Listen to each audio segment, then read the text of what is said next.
اینقدر تو رو دوست دارم که هیچ کسی رو اینجوری دوست نداشت.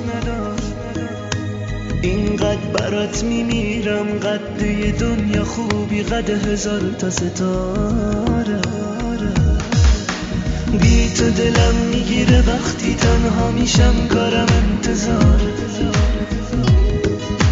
اینقدر تو رو دوست دارم که هیچ کسی رو اینجوری دوست نداشت. وقتی نگاهم میکنی قشنگیاتو دوست دارم، حالت معصوم چشات، رنگ نگاتو دوست دارم.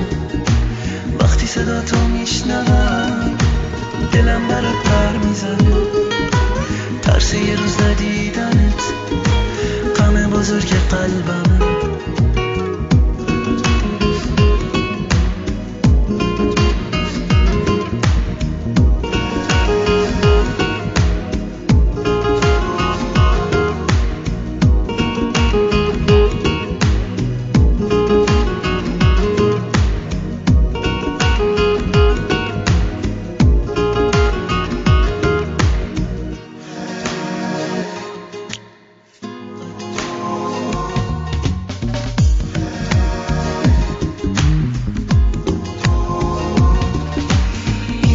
تو رو دوست دارم که هیچ کسی رو اینجوری دوست نداشت.